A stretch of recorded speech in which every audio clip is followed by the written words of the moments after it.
Welcome to the Washdown podcast, episode number 51. And today will be the first in a two-part series with our guest, Rachel Willoughby Greene. Rachel is my wife and a licensed professional counselor. And we're going to talk about a bunch of different subjects, our relationship, and, how the state of the world today is affecting counselors with the demand for mental health services being up across the board, not just with first responders. So hope you guys enjoy it. Episode number 51, the Washdown podcast with guest Rachel Willoughby Greene. Why? What's wrong with That's what your guys' life is like. I know that's what you're doing right You now. stop your bullshit till it's something serious, and then you bullshit again. Yeah. Let's try and mess up our stuff. Yeah. No. People have come to expect a certain level of douchebaggery from us. See? And you're fucking it up. Yeah. No, we're going to do it my way. We'll just leave the phone number, the bathroom stall thing, leave that out. Yeah. We won't talk about your wife's number being on bathroom stalls. We'll just move on. Wow. But he wasn't even recording, but thanks for giving him the opportunity to record that. And with that note, all right. Fuck all y'all. Oh. It was, Suffer in silence, Jeremy. yeah. It took Yeah. 40. Remember? It took 47 seconds. Don't be a jerk. Your wife is here. You should be in your best behavior. Yeah. Okay. See how that be you. worked out for me last time. Don't be you. She went out of her way to get prepared for this. Yeah. And here you are acting like an asshole. She's got notes and books, and I she's took going to a make you shower. look good. Yeah. I washed my hair. There you go. I stuck it under the sink outside. Yeah. The question is, did you shave your legs for this? I don't know what to say. So no. I guess that They was were for already later, maybe. shaved. Could we cut that? They were already shaved. I'm one of those people. Like, Did I you put on don't clean stop underwear? shaving even How in it's about that winter. one? I put on clean underwear to be here today. That's a big step for me. Yeah. So I just want to make sure everybody else did too. Yes. Yes. Every day. Shit, I should have changed my Agreed. underwear, I guess. There is a stigma here Yeah. against dirty underwear. All right. Don't sit in your shit. So White better. the story goes that a boy of Sparta stole a fox and concealed it under his cloak. As he was sitting in the classroom surrounded by other students and instructors, the fox began to eat his midsection. The boy sat without moving in plain view of lots of people, while the fox continued to hollow out his stomach until finally, without a cry of pain, he suddenly dropped dead. The legend of the boy of Sparta has been used to illustrate the value the Spartan culture placed on stoicism. In other words, suffering in silence. I think the legend of the boy of Sparta is actually about shame. In fact, in Gates of Fire, a depiction of the Spartans and the epic battle of Thermopylae, author Stephen Pressfield artfully alludes to the proverbial fox when speaking of the secret shame of the warrior, the knowledge within his own heart that he could have done better, done more, done it more swiftly, or with less self-preserving hesitation. This censure gnawed unspoken and unrelieved at the men's guts. So that's from the book Warrior by Shauna Springer. Maybe you can tell us a little bit about that, and we can use that as a jumping off point. Sure. Well, I'm curious what you guys think of it. Reading it, hearing I it. think Jeremy practiced the word Thermopylae a lot and then screwed up how to say author. That's what I think. So awesome. Yep. I know everybody caught it. Still going to point it out. Yeah. Thank you, Captain Obvious. He had it until I got in his head. He was fine, and then I got in his head about Thermopylae, and then Yeah. it went downhill from there. Yeah. Sorry. Well, I got a little bit of ego He's there. like, you see when he goes, Fucking nailed it. You did. Nailed it. Crash and burn. Epic fail. No, but I mean, that passage with the way that it's kind of written out and talking about the suffering in silence, that's so, I don't want to say it's encouraged, but it is. It's encouraged in our culture, in the fire service, in law enforcement, with veterans, nurses, doctors, all of, any of those first responder type service industry things. It took me back to a conversation we had a while back of a point I brought up, and I was like, are we truly made to do this, right? Is any human, can we expect any human to successfully surrender themselves to this career for 30 years and still remain human? And I think about one thing with the Spartans, the effectiveness is what their legacy is, their effectiveness of battle, right? They were badasses, they were battle hardened, they were the best of the best, which is even what made the story of Thermopylae so famous. To the point that I think in order to reach that, like, we can't have it both ways. We can't have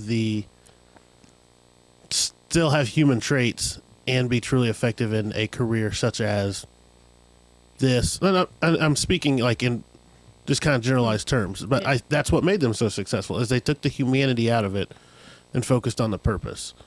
And that's where I think I struggle. A lot of us struggle, is balancing the purpose and being effective, but also balancing the humanity with it. Yeah. The one thing I remember about the times back then, especially with the Spartans, is that was taught from day one. From when you started walking and talking, that's what you were taught. So you didn't know anything different.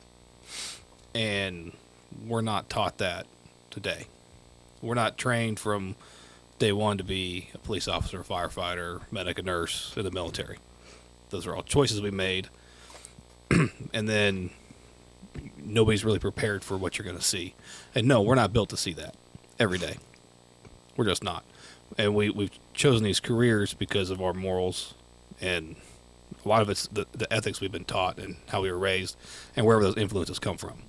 Whether it's, your parents, religion, your culture, all that all plays a factor into it. And that's why we've chosen the career. But that doesn't change the injuries that are caused by what you've seen, because it doesn't line up with your morals.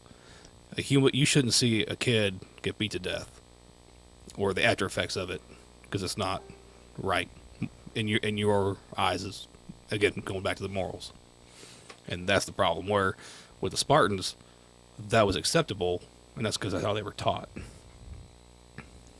They had a different set of morals and values. And what was the average lifespan back then? Yeah, it was short. And, I mean, from my understanding of that culture, pretty much if you were a warrior, you were a warrior. That's what you did. Mm-hmm. That's how you were raised and trained. And yeah. So, but death was much more common. Battle was, wars were fought. Death was celebrated. It was battles were harder. It was considered glorious and respected. It's how you got to, the fields. Yeah. So I think, like to what Moran was saying, like, I think you can remain human, but you don't come out of it unchanged. Sorry. No, and there was definitely Right. changes, in their culture with the people who did go fight multiple battles, who lived through many. But the living through many battles back then was few and far between. There wasn't a whole lot of people that, this is my 200th battle. No. Because it didn't take much to be, even a deep cut, or a semi-deep cut. You still risked a lot of death. Infections and all of that stuff they didn't know about. What was that movie, A Million Ways to Die in the West? Yeah. There you go. Exactly. But that proves the point. I mean, even in not so long ago times, same thing. Didn't take much to be killed. And lifespans weren't that long. Yeah.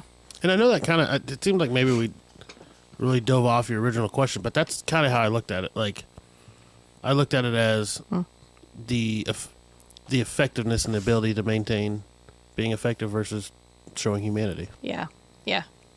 Right, because you don't come out of it unchanged, and like our bodies, brains, nervous system aren't built for that, like, chronic long-term stress. That's why you see so many negative effects, right? Like, we're built, like, the system is built to, like, respond and then be able to come back from it, but not like under chronic long-term. And that's why we see so many negative effects for first responders, because you are under chronic long-term stress. So it's different. Our systems, maybe it will evolve. eventually, but Well, hasn't yet. Something I'm Yeah. curious about, and maybe you can answer this at least as far as like development and thought processes moving forward. It's been maybe the last 10 years that we finally started to see this mental health awareness in our military, starting with our military. Mm-hmm. Then it transitioned to our first responders, not only because we recognize the need of it, a lot of our military were going into first responder fields. I think it's been longer than 10 years. Is it Yeah, so 15 maybe? so remember, FDNY started their peer support program after 9/11. Oh, God, yeah, so I guess so 20. You're at a Yeah. little over 20 years. So, of course, it wasn't immediate, but they saw a need and they created it and had help. But I think the mental health of the military has been there longer. It just wasn't talked about because there's so many resources with the military that even people in the military don't know about. So it wasn't, shell shock and all that. So you had the issues and they were treating it. They just didn't understand what they were treating. And I think it progressed over the years and it's morphed into what we see now. And we just didn't notice the change until the name was changed. My And then it question was for brought you, to us, for you, the Rachel. civilian world. Does that make sense? Yeah. My question for you, Rachel, is like if you're treating somebody, right, and you've got a 20-year first responder and you've got a military guy that's done a deployment, both are equally struggling. Is the curriculum even close to being the same of a one-time 1-year thing and an accumulative 20-year thing? Not that anyone's worse or better, just they're different. Right. So I will say the one thing, like one time or like one incident, is a unicorn, right? Like that is great. Like if somebody walks through and they have just like one critical incident or, one specific combat experience or something, and to work on that's different. That's incredibly rare, right? Because you're immersed in it. So even if like, you're deployed for a year, but you're in one firefight, it doesn't matter. Like there's stuff that entire year, right?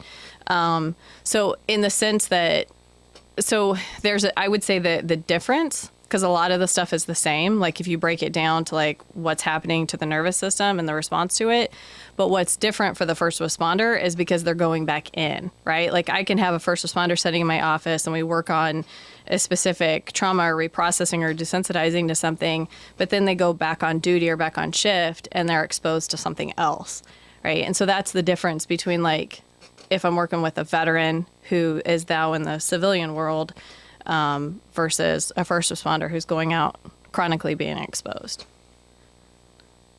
I don't know if that answers your question. So it's gonna affect the work, right? If you're constantly being re-exposed, it affects the work. I don't even. It almost seems, obviously you're effective at your job, so I'm sure it wouldn't be, but it almost seems like, what's the point? Like, oh, let's make all this headway and go back to work, and let's make all this headway and go back to work. Like, Well, I think I don't want to speak for you. Go ahead. But the ultimate goal is to get the person to the point where they have those coping skills to where whenever they do run those bad calls and all of that, it's not going to hit them the same way. They're able to process it themselves. Yeah, so because you are making headway, so regardless, right? Like if we're working on just whether we get to actually like reprocessing something specific, but that's typically the goal, right? So you're still always making headway. It's not like it negates any of the work that you did, right? So the same with somebody who, if somebody who relapses, it doesn't mean that everything that you did before just completely gets erased. Like you have all the experiences, you have all the skills, you have the stuff that you have worked on, and it takes you forward. So it builds a little bit more resilience for the next thing. So it's like having the tools in the toolbox, but learning how to use them properly Yeah. and at the right times. Yeah. I know it's not, I know I dumbed Right, it down, but that's what how you got to do for first That's how I responders. took it.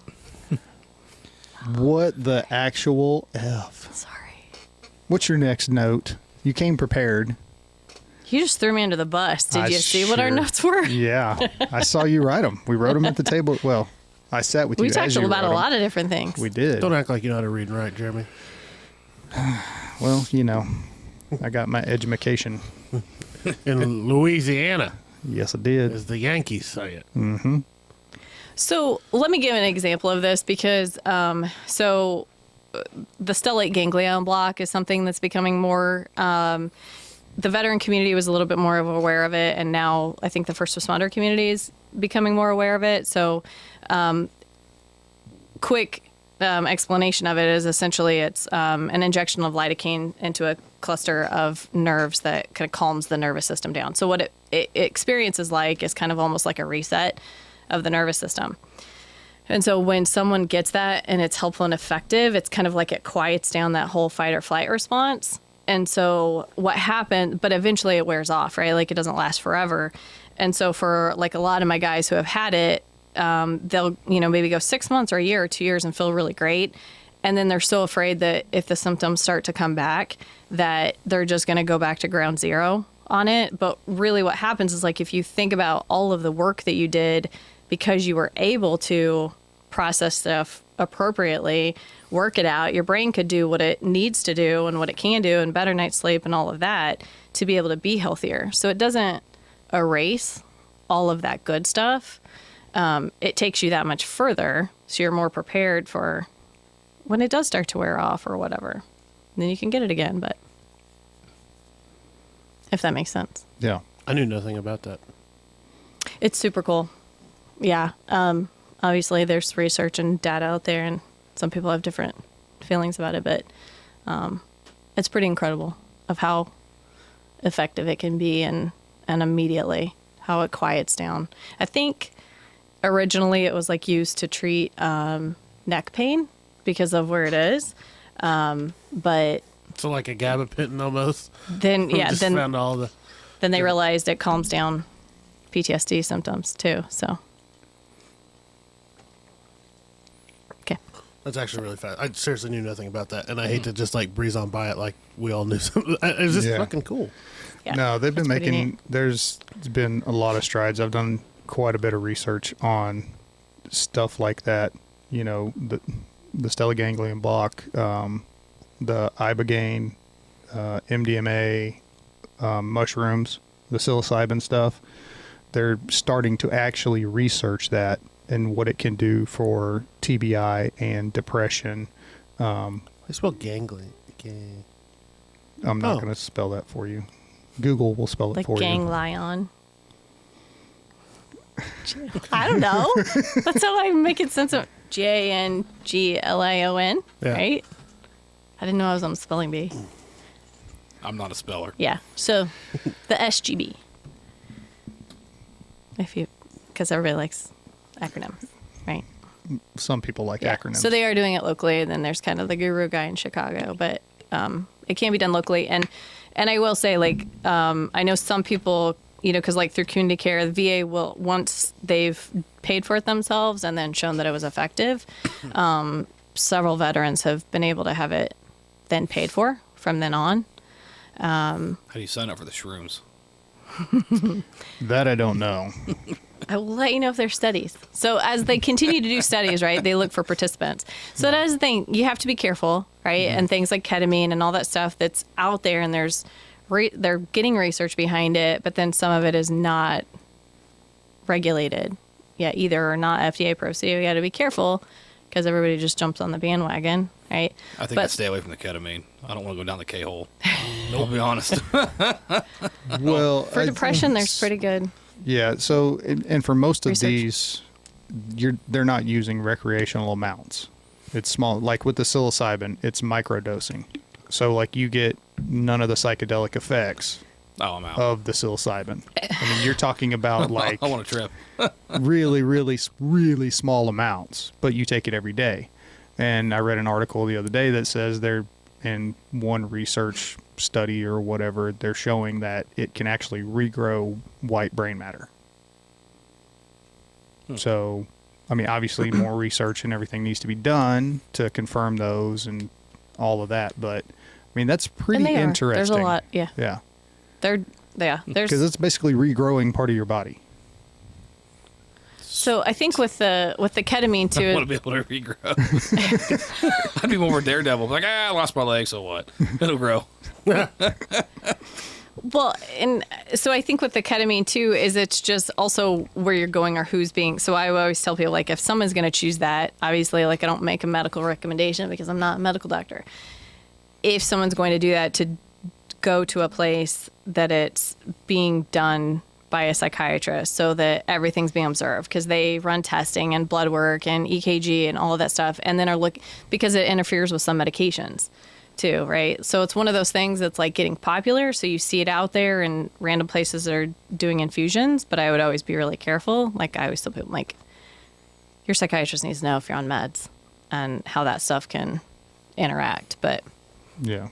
Well, and that's the they are thing doing with the ibogaine and ayahuasca and all that stuff. You can't be on any meds to do that stuff. So, So we just see what happens. yeah. No. and then you end up in my office. Yeah. Let's just More effed up. Shoot your shot. See what Yeah. happens. It does not sound fun. I've listened to a lot of podcasts with guys who have done that stuff, and I mean, they say it works, it's great, and like, it's awesome, but like, not the experience itself. The experience itself is terrible, especially with but the ibogaine. after effects But the and after the effects healing. was so worth it. So, I mean, you're talking about guys that are on the doorstep of suicide, Yeah. and this is the last thing that they're going to try, and that's the relief they get from it. So, I mean, pretty much it doesn't matter how crappy the experience is. If it works, it works. Yeah. I agree with that. Yeah. Next topic. On me? Uh-huh. Yeah. You have the notepad. I'm fired. Yeah. Can I put it in front of you? Oh my God. Well, speaking of Good idea. so I'm just I waiting think for that Jeremy was to the yell at you topic. for banging the table. Am I? Yeah, it transfers Oh, you to the didn't. mic. You didn't see it. You hit it like with your finger while you're talking. Did and I? And he's. But if it was me or Moran, oh my God! But no, you're special. She's my wife. I don't care. I actually like her. I don't care. She should be held to a higher standard. How are you going to edit it out when Nelson and I just get up and walk out of this? Yeah. You thought about that? You wouldn't edit it out. No. That'd be good stuff, It'd be- right? it'd We be would good just TV. debrief that. Yeah. I'd probably. I don't have to edit out because you're not on the camera. Oh, bet. Him. Bet I won't walk right in front of this camera and show my Like ass. he would leave quietly. You know what? Really? I want to see it. Do it. I'm calling the bluff. Nelson, I would just take the blanket and throw it over there, and it'd contribute as much. That's fair. That's fair. So I'm sorry. So let me be congruent and transparent here. We did talk about a lot of different She topics. wrote those words down right there. I see them. No. Congruent is Do you right want me there. to? Do you want me to? She want to sorry. slip that in. I forgot. Let me explain. So that my insides are matching my outsides. I'm being congruent. My notes are messy. What we did talk about is, like, one, because suicide is a major issue anyway, and then it has been very relevant. There is a mental health crisis. So outside, both in the civilian world and the first responder world, right? So we talked about the importance of that topic and having more conversations around it. And then your own personal story about suicide and how you got to a place like that. So, Awkward. which I use, like, and which I really appreciate you being open about it and comfortable talking about it. And it's not like a few months after we were, right? Or a couple weeks after, or a couple months after. Like, we're at what, 2.5 years since Yeah. everything has happened. it been And that so, long? Yeah. yeah, it'd be Yep. 2.5 years. Yep. It's been a minute. So, I like 30 seconds. 45 at least. Seemed like it was So- yesterday. But yeah, I mean, it's an important topic, and it's relevant, especially in our area right now where we have had Multiple. multiple. I was going to say a rash, but multiple sounds better. A plethora. A plethora. Do you even know what a plethora is, Hefe? Yeah, it's like a gaggle. nailed it. Shit. Hey, I got something for you. Look, there's two of them. He has a plethora to give you. Yeah. Now it's going to be like Super Troopers. How can you fit that in? I don't. Where was I going? Yes, it's more relevant I had a direction. So yes, and Yes. that, and we were talking about, so the reason it's connected too is because of like loss of significant relationship or important relationship being such a huge suicide risk factor that's where it showed up for you too, Yeah. right? Like in the loss of like, here is an incredibly important person in my life that now I'm potentially ready to lose. And that's something that we hear all the time as I'm not trying to belittle what happened, Yeah. because that was huge. But the fact that you just lost your dad too, and this was it. oh, it was right. This was Yeah. the last one. Right. It's Yeah. the most important in your life, at that time, and probably even now. That was, if that's gone, you got nothing. Right. Right. Yeah. So you're like, screw it, I got nothing to lose. Yep. She's gone either way, so Yeah. Well, and we talked about it, and she was asking me, like, what were you thinking and all of that. And honestly, I wasn't. I didn't think about one thing. Because whenever I was at that point, you know how you can sit, and even if you're kind of just like staring off into space or whatever, you're still aware of things, and your mind's still working, still thinking. Mine wasn't. It was just blackness. Like, I was aware of, being in the house, the dogs around her and all of that stuff, but I wasn't there. Like, there was no future, no anything past that moment. And I can say, like, because it's a weird experience for me, seeing it like play out, right? Because in that moment, like I'm having a conversation with him, and like you're there and you're communicating. And the way that I describe it to people is it's like he decompensated right in front of my face. Like, it's like he was there and then all of a sudden he wasn't there. And it was like a complete shift. And it's the weirdest thing. Like, if you could describe it as like somehow an energy shift, that's what it was like. Because it was like a veil came over him. He was like just completely no longer present.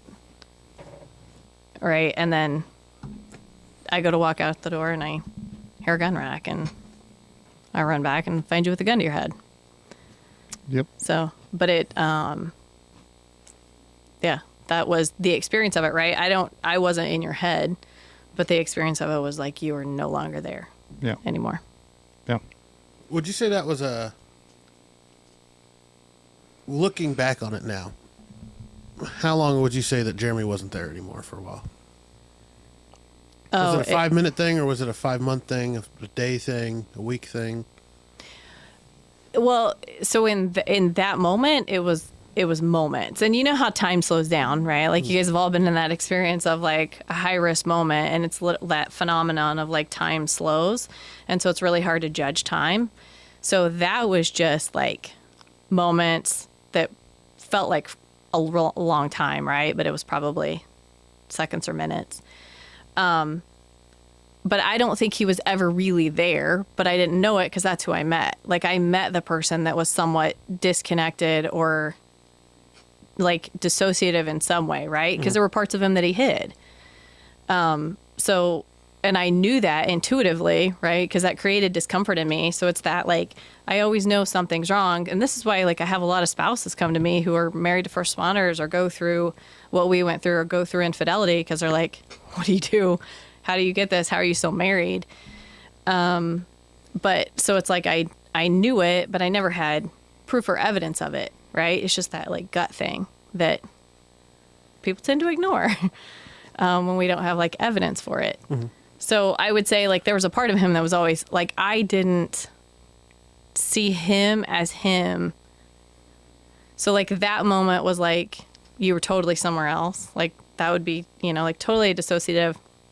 And then I think maybe when you were getting into the ambulance to be transferred to acute, there was a moment of, and this was part of my processing in EMDR, where there was a moment of like real humanity. But then it probably wasn't until he was completely honest. Like he had to get totally congruent, right? Like totally honest with the risk of losing me completely and, our marriage being over. It wasn't until then that I got the real person. like the full, authentic, this is me, not hidden, good and bad, right? So I think it would be at that moment that I got to see you as you. Yeah. I was probably in the hospital at some point. So the Jeremy we know today. Or after. I think It would have been up and down. There's Yeah. moments of it, but it wouldn't have been, I mean, it's an in and out, right? Because it's a process for anybody. I'd have much rather seen the pre-Jeremy because this Jeremy's just kind of God. This Jeremy's so much better.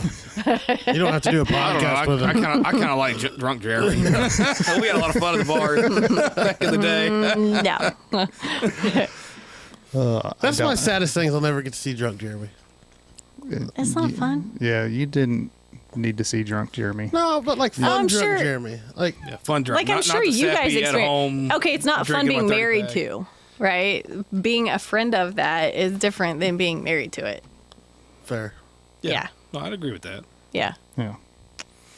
But just like one night, like an Oprah special, like Jeremy live at the brass you rail. get a beer. You get a beer. You get a beer. Rachel, here's a So are we glass of talking about wine. relapse right now?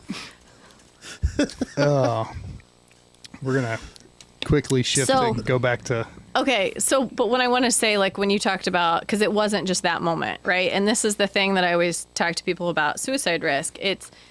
Sorry, I know No, I'm you're- getting behind. I Do can it. hear it. Just hit it. Yeah. Bam. Back. Just Like get it done. Jackson. Like our little nephew, like bites them and pulls them off. Yeah. And then. Not these. Yeah. No, His he's karaoke not, stuff at home. he doesn't come in this room No. unless, somebody's He'd be a holding him. tornado. Yeah. Oh, I'd he roll with did that, when he too. sat there Yeah, because he he's- likes to hear himself. Yeah. That was with the old stuff, I think, wasn't it? Or did I have the new stuff by I then? don't know. I don't remember. I don't remember. Anyway. How it builds up, right? So it's not like just one factor, and that's what we look at with suicide. Like if you're thinking about starting at baseline, it's like there's this, and then there's you. As you continue to add like risk factor, right? Then your risk of suicide becomes higher.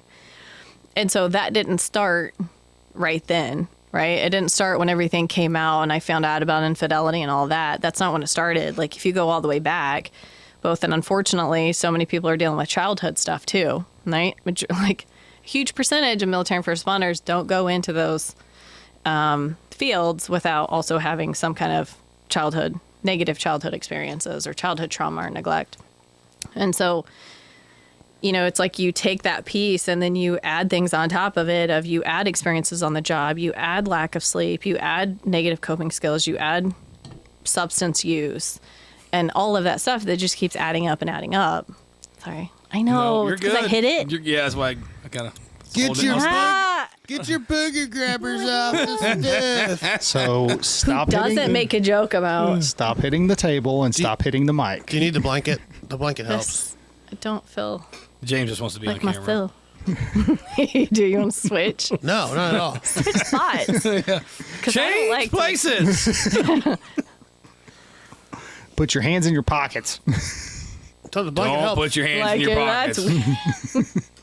I feel like this happened the last time I was on. You're like doing weird things with your hands. I don't know what to do with my hands. Just Like put that them at your joke side. always Rick comes Robbie. up. Would you- Yeah. I'm so confused. So what was did you write down the analogy that I used the other night whenever we were talking about this? Something, we'll just skip that because I don't remember what it was. I might spark my memory if you Yeah. explain what it was. Well, it was going along with what you said about the whole compounding. Like it's it's this happens, then this happens, then this happens. So, I mean, you pretty much explained it. So Right. Which you could look at it different ways, right? Like when you guys talk about you'll hear my trauma bucket is full. Or it's just that cumulative and chronic stress and all of that stuff that just continues to build up. And then there's the classic, right? Like we typically look at, which isolation is a huge thing for you guys too. And you can be surrounded by people and still be isolated, right? Because if nobody really knows you or sees you, and that can be the loneliest feeling, right? Like you could be actually alone, but if you're with people and you feel alone, that's an even worse feeling. But all those like kind of classic like substance use and previous suicide attempts or other family members or other people in your close life who have died by suicide, loss of relationship, and big losses like finances and things like that. I mean, there's all kinds of risk factors. And then I think sometimes there's like specific risk factors for different populations too. That's What's true. happening? I don't know who's breathing into the microphone. The guy snoring in the background. I know. Is he sleeping? I'm not sleeping. Am I comfortable? Yes, I'm very comfortable. How about he snores in and out too? Probably. Fine, I might just shut off.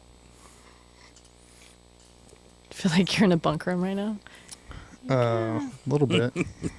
That's yeah. Somebody just needs to start farting. I just got a green light. No. This is a closed Sorry. room with no ventilation. Wow. Whose eyes are gonna water first? All right, what's the next note? Do you want to look at this? Oh my god. This is a mess. Russell. Well, what's relevant for you guys right now when in talking about suicide or suicide awareness, right? Because your guys' experience of it is different than mine, either as a spouse or as a clinician. Right, and you have written down here on your notes the desensitization. Yeah, And we like talked that about constant that, exposure and the- stuff too, right? The constant exposure to suicide now, as opposed to what it was like culturally, even say 20 years ago. You can even say Of how- 5 years ago. Yeah, of how now it seems to be more acceptable. I mean, I know that's kind of like a bad way to put it, but it Well, there's seems less like, of a taboo, Yeah. right? Which I think does and people can disagree with me, because it's by no means like, do we want to, or do I want to shame anything in the realm of mental health? But suicide was one of the things that I think when we didn't talk about it as much and there was a taboo against it. How am I supposed to not move and I was talk? trying to use my laser eyes. They're not working. They must be off. I didn't charge them last night. can move and talk without like smacking the table and stuff. This is how I Just teach. be better.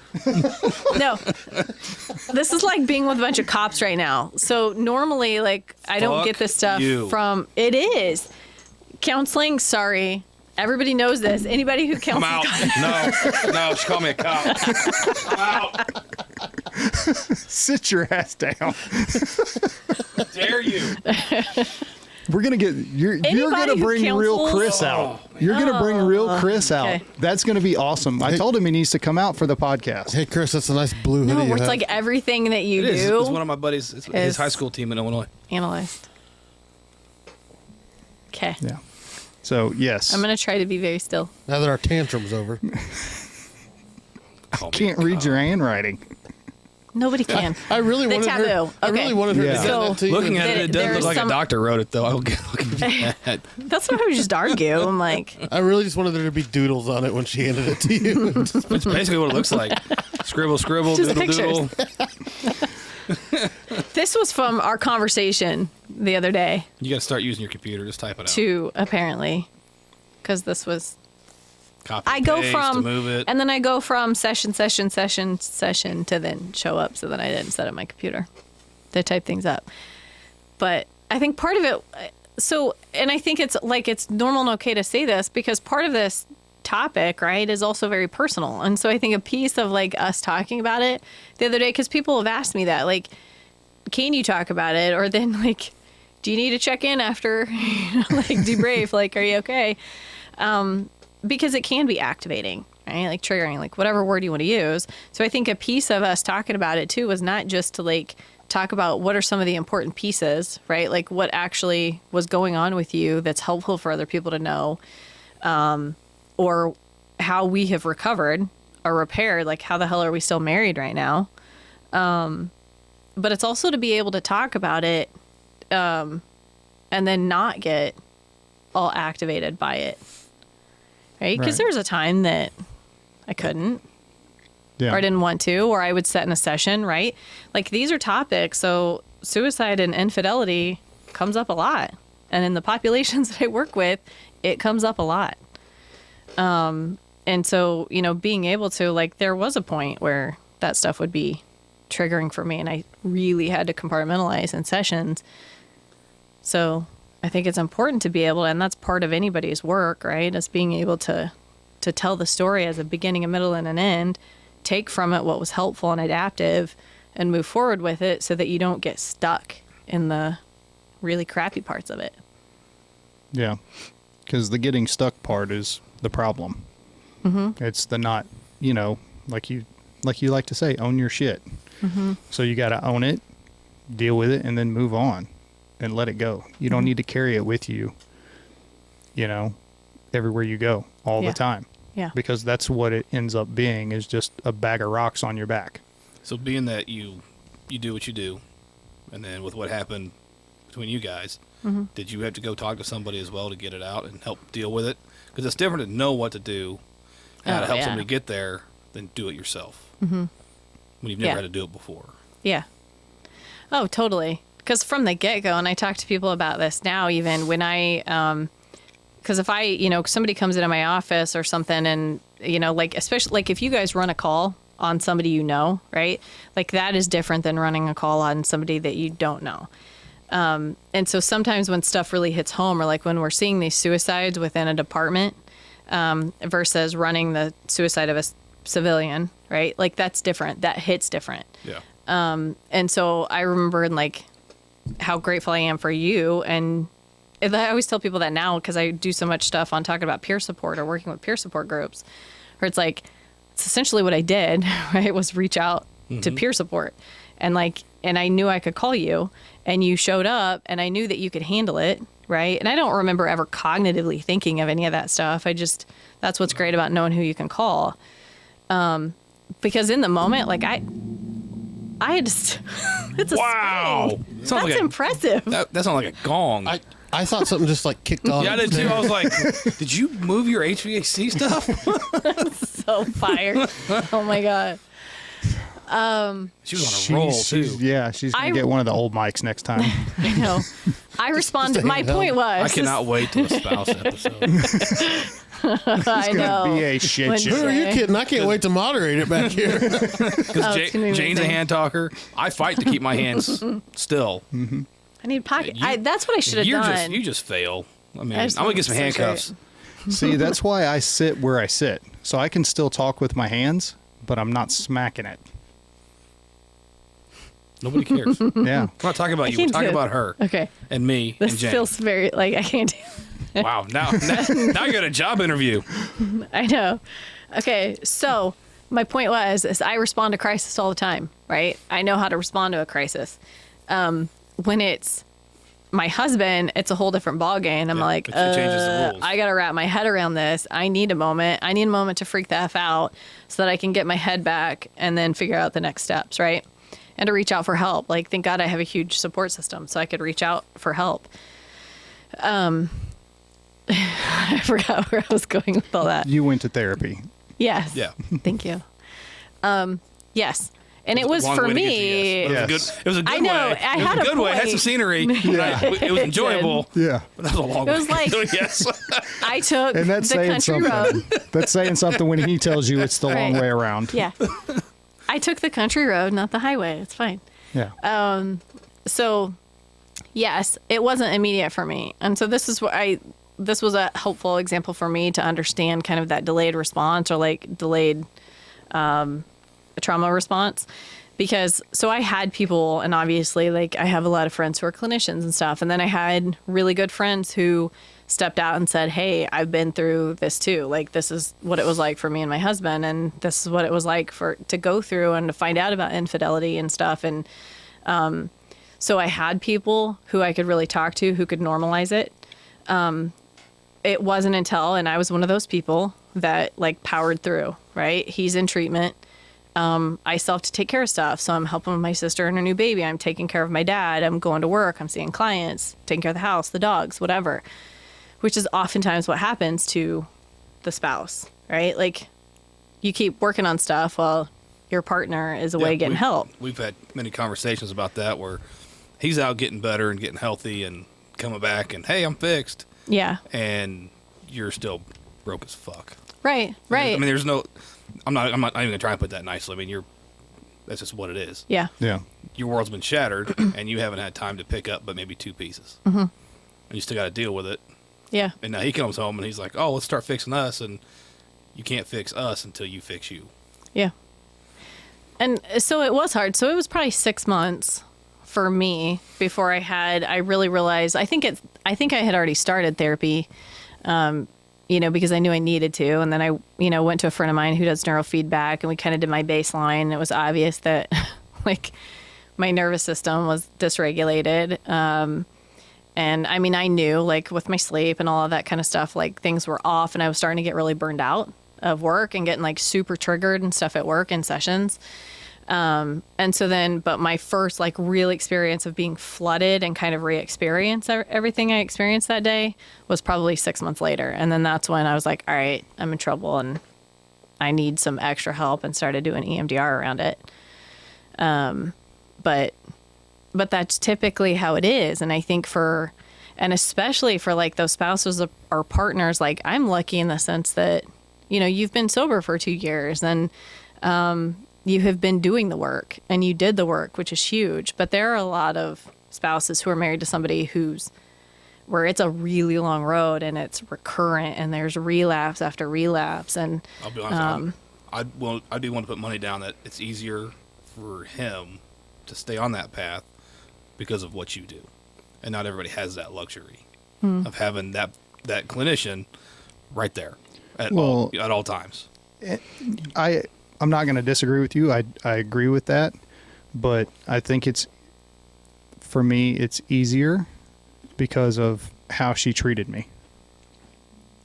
She didn't dump a whole bunch of shame on me. She didn't, whenever I came home, she set very clear boundaries, and we were going to talk about that anyway, but the counselor where I was at, inpatient, Valor, we had what would you call that?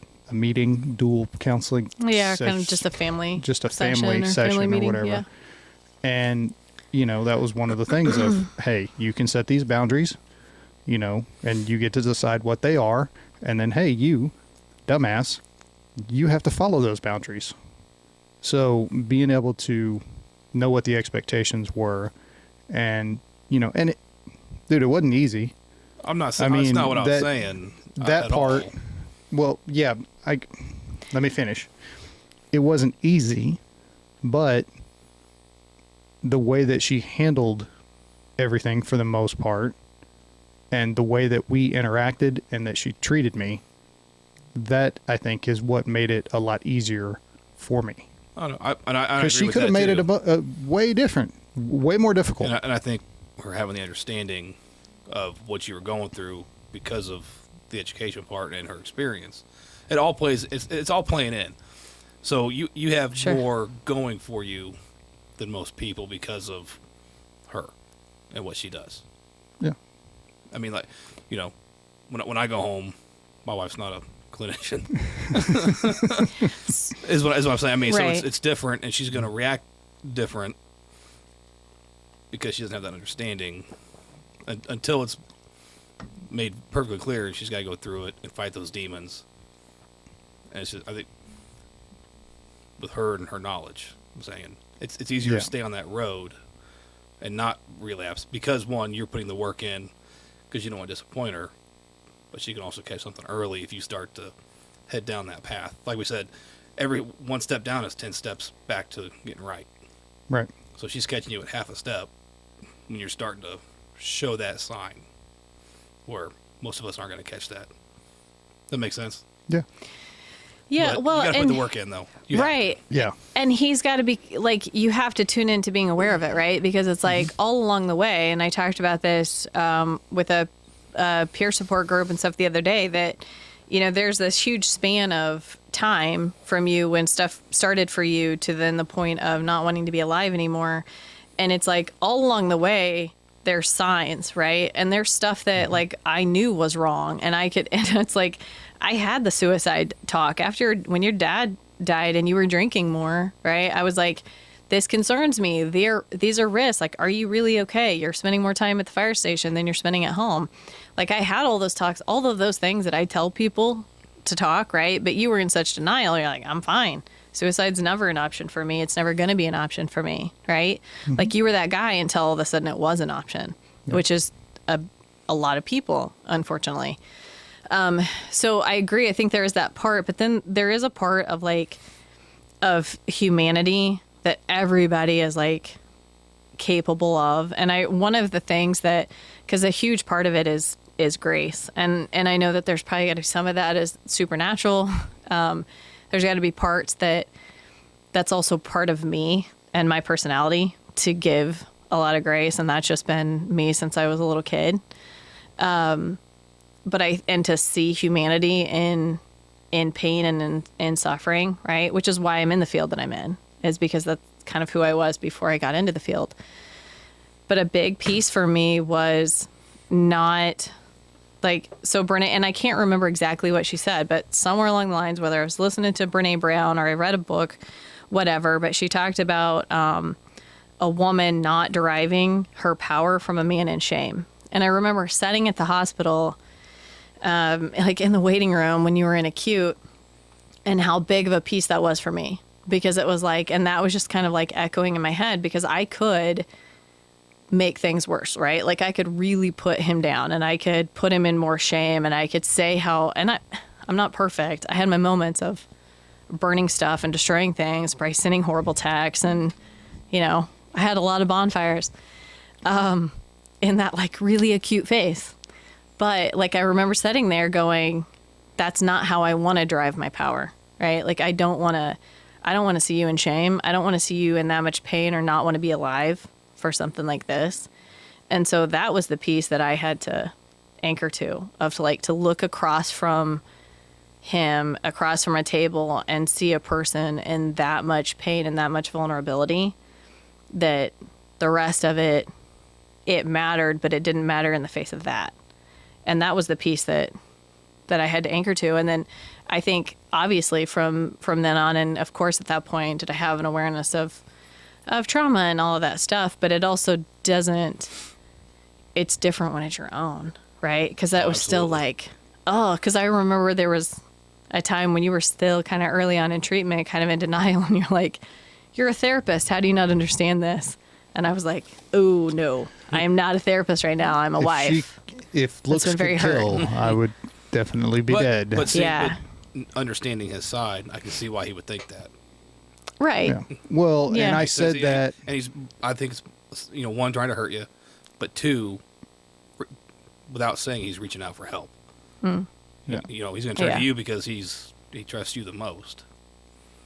Well, it's not his friends because we're morons, but I think he wasn't reaching out to anybody until you were forced to. And I think that I probably said that from a place of ignorance, because at the time that I said that, I still didn't really know anything. So, see, I didn't notice a change until you went to Valor, because going to the acute, it was just straight anger. Mm.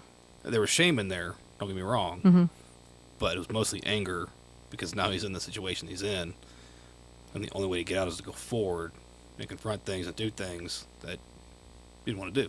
Mm-hmm.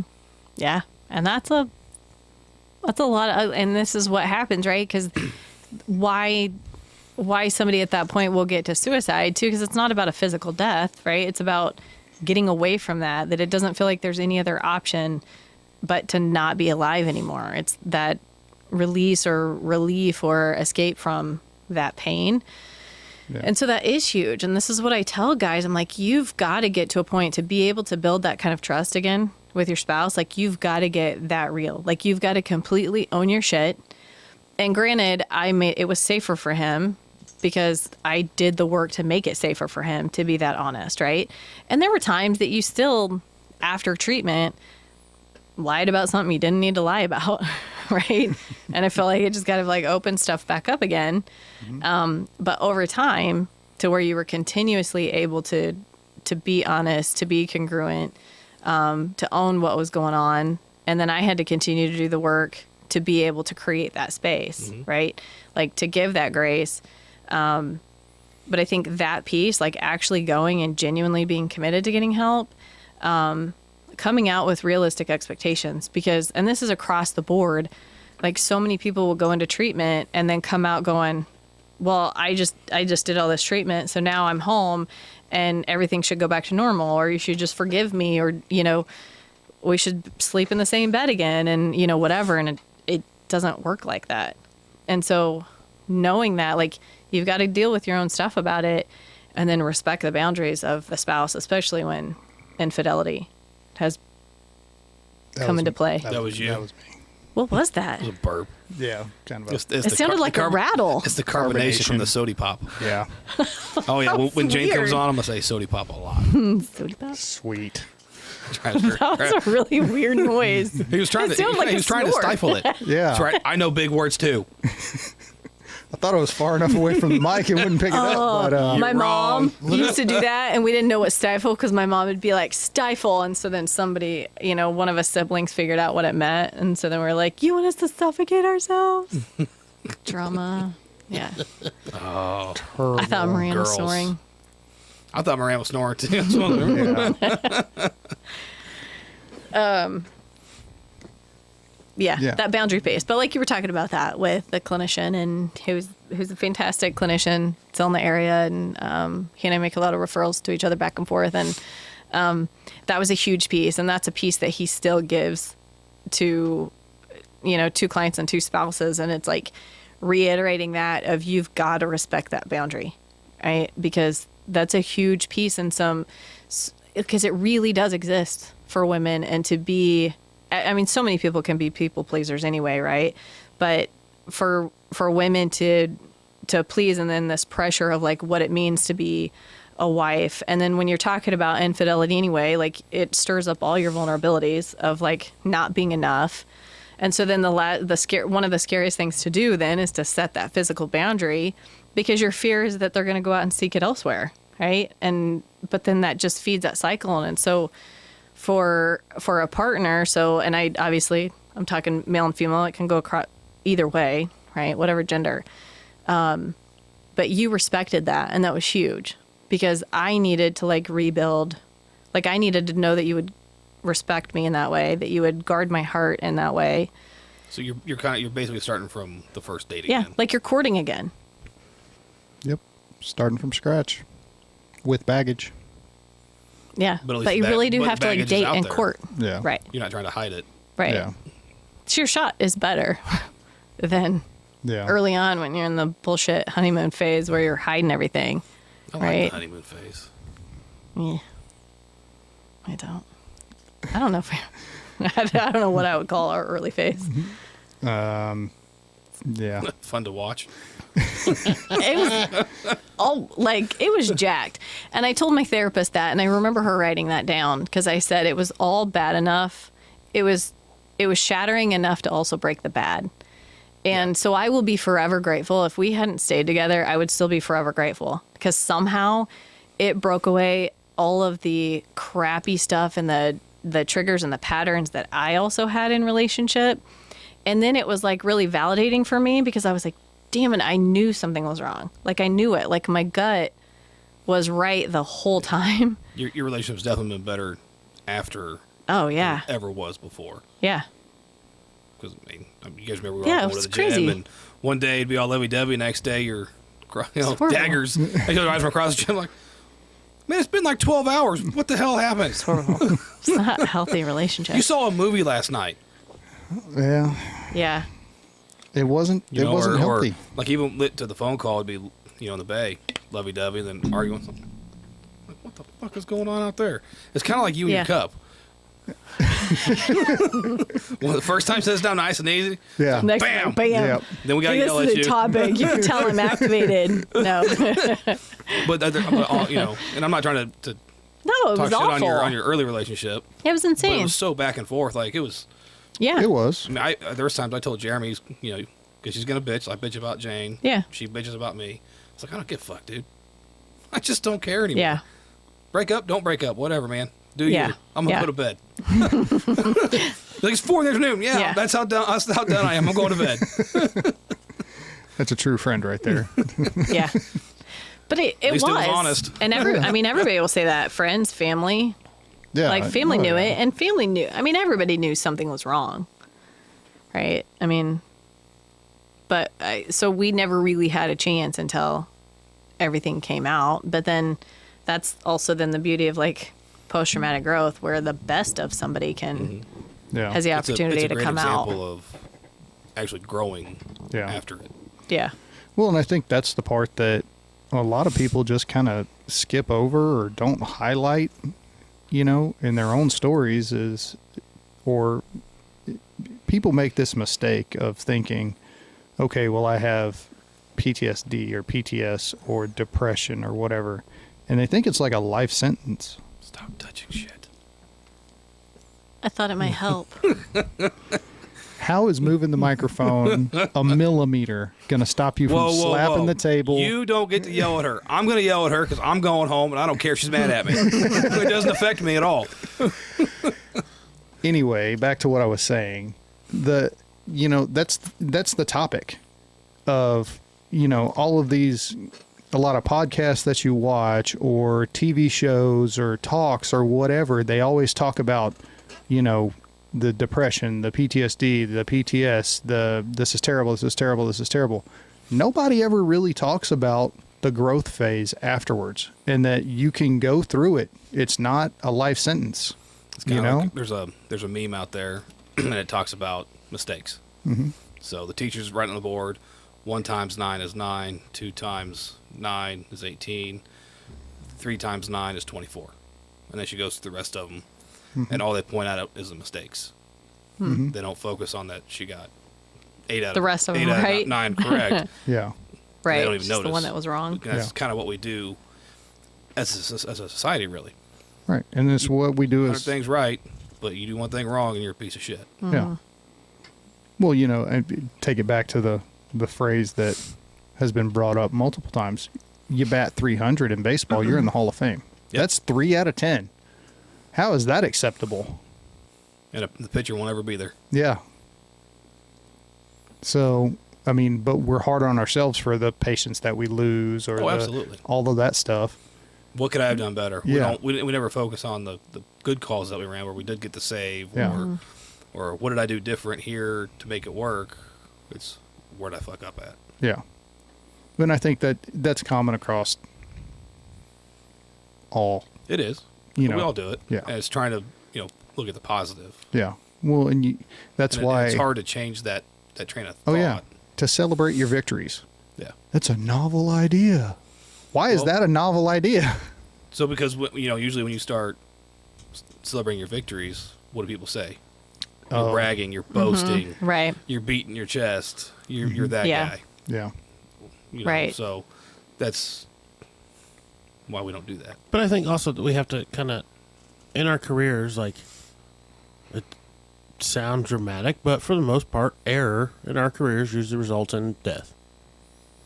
And so there is that, I don't want to say desire, but just inherent attitude that there always has to be improvement, that we will be down on ourselves because, like, we demand better of ourselves at all times. We're our own worst critics. Absolutely. Yeah. I mean, we're always striving to be better, which that's what we want to do. But sorry, my hip is killing me. Yeah. But and then you're going to make mistakes when you practice medicine, Yeah. or you're putting out a fire, because not every fire is the same. Not every car wreck's the same, and so on and so on. And you're going to learn from those mistakes, but they stick with you longer, Yeah. and you forget about the great save you made. I can tell you about 100 bad calls, maybe about 2-3 good ones. Yeah. Oh, yeah. I can tell you about any mistake I've made in the last 17 and a half years. Yeah. It ain't hard. Like being friends with Jeremy. It's a mistake. It was just happenstance. He's- That's on you because Yeah. you've chosen to do it for I never said I made 17 good years. decisions. Yeah. All right. But it is true. And so part of that, right, is, and because I get it, like, I'm not going to talk about or think about, you don't hear me talk about whatever successful cases or, individuals that are doing great and they go on, right? It's like I'm fretting and worrying about the ones who haven't, or the ones I have lost, or, and so across the board, so whether it's personally or professionally. And part of that is that our brains are primed to remember the negative because it's a survival tactic, right? Like I'm going to remember the food that made me sick or the experience that was life threatening so that I learn from it. 100% agree. Yeah. And so part of it is that just kind of innate priming, but then also like it is like there is a performance part of it and pressure and expectation.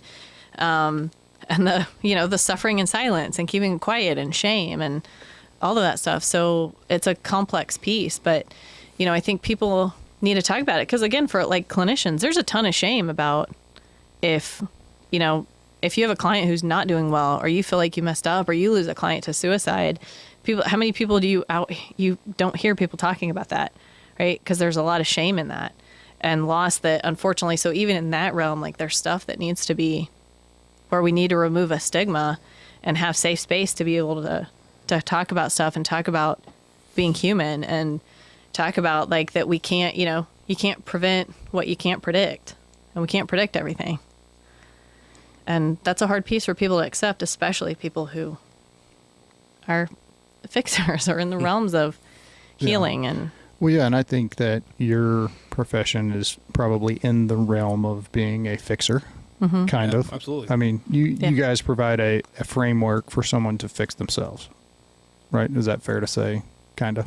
Or to heal, right? Because everybody would say like you're not supposed to fix someone, but obviously there's an immense amount of pressure Right. to correct, to heal, with that being said, with the way that the world is right now, and this focus on, and we do it, the focus on mental health for first responders and all of this. And, therapists, especially with how COVID is and all of that stuff, everything that's going on in the world right now, everybody's jacked up.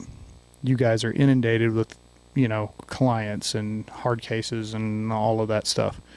What has been the toll that it has taken on your profession?